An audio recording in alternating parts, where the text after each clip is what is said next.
શ્રી કૃષ્ણ મિત્રો, સ્વાગત છે તમારું મારી ચેનલ નિમિષાસ કિચનમાં। બનાવીશું આપણે દમ આલુ। તો એના માટે કે મેં બટાકી લઈ લીધી છે અને ધોઈને રાખી છે। કુકરમાં નાખી દઉં છું અને 2 સીટી વગાડીને આપણે એને બાફી દઈશું।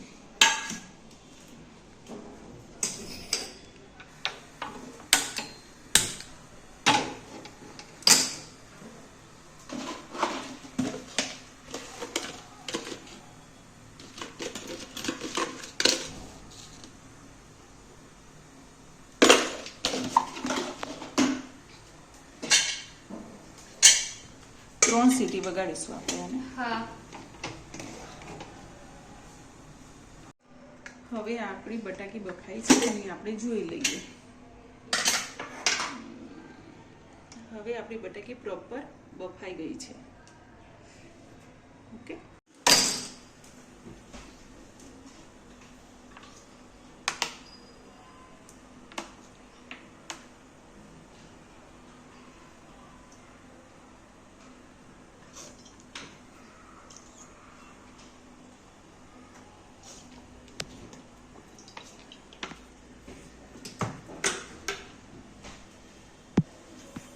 બનાવી છે। હવે આપણે તેલ વેડી દીધું છે। મિનિમમ 4 ડોકલી જેવું લઈ લીધું છે મેં।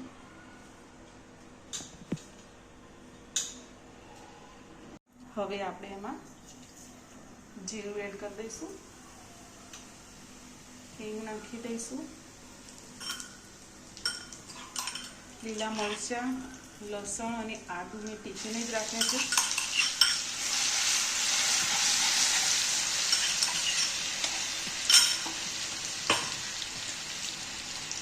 ટમાટર,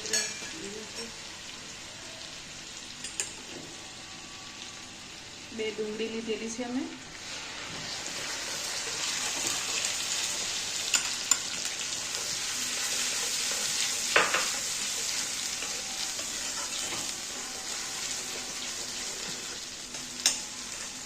ડુંગળીની પ્યુરી લાલ થાય ત્યાં સુધી ચડવા દઈશું એને આપણે।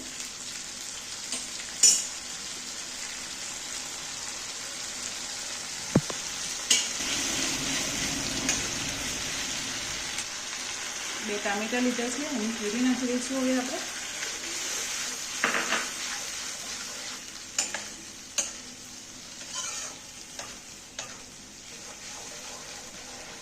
એને 5 મિનિટ ચડવા દઈશું હવે। હવે આપણે આમાં 1.5 ચમચી મરચું નાખી દઈશું, અડધી ચમચી હળદર,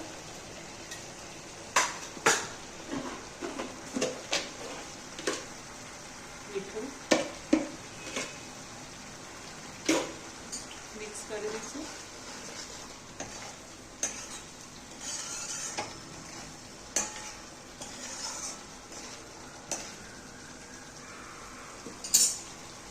હવે એને આપણે 5 મિનિટ ચડવા દઈશું, જ્યાં સુધી તેલ છૂટું ના પડે ત્યાં સુધી। હવે તમે જોઈ શકો છો આપણું તેલ છૂટું પડી ગયું છે। તો આપણે એમાં અડધો ગ્લાસ પાણી ઉમેરી દઈશું।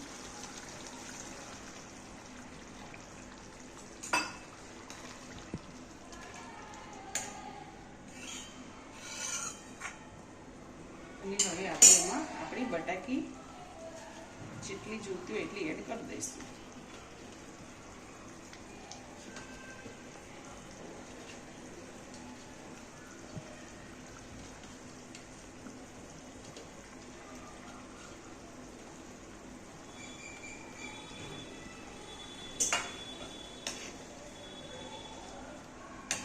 તમે જોઈ શકો છો એકદમ રસીલા આપણા બટાટી દેખાય છે। હવે આપણે એમાં ગરમ મસાલો નાખી દઈશું,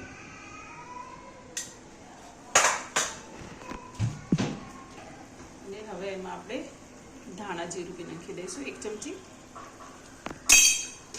એ બધું હવે આપણે એકવાર મિક્સ કરી દઈશું।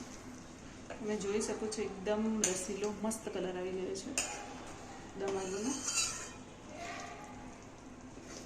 હવે એને આપણે 10 મિનિટ ચડવા દઈશું।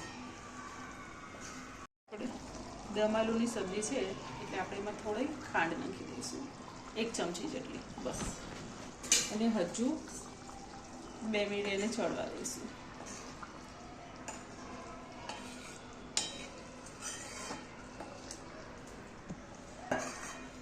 હવે તમે જોઈ શકો છો આપણું દમાલું એકદમ રેડી થઈ ગયું છે. આપણી સબ્જી, તમને થોડો જાડો રસો ગમતો હોય તમે જાડો રાખી શકો છો.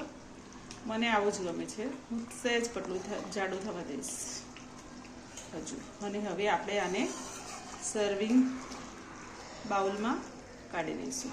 તમે જોઈ શકો છો એકદમ મસ્ત શાક બની ગયું છે. હવે તમે જોઈ શકો છો આપણું દમાલું એકદમ રેડી થઈ ગયું છે પ્રોપર. જો એકદમ મસ્ત. હવે આપણે એને સર્વિંગ મોડમાં કાઢી લઈશું. એના ઉપર એક સહેજ લીંબુ નાખી દઈશું. બહુ નહીં નાખીએ કારણ કે મારા ટામેટા ખાટા જ હતા.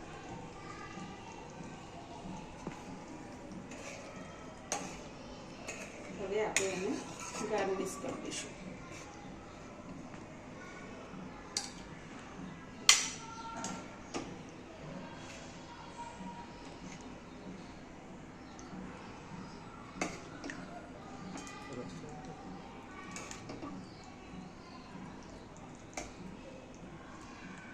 આલુ તૈયાર થઈ ગયું છે. હવે આપણે એના ઉપર કોથમીર ભભરાઈ દઈશું. એકદમ બહાર જેવું મસ્ત દમાલું તૈયાર થઈ ગયું છે. જો તમને મારી રેસીપી ગમી હોય તો લાઈક, કોમેન્ટ અને સબસ્ક્રાઈબ કરજો.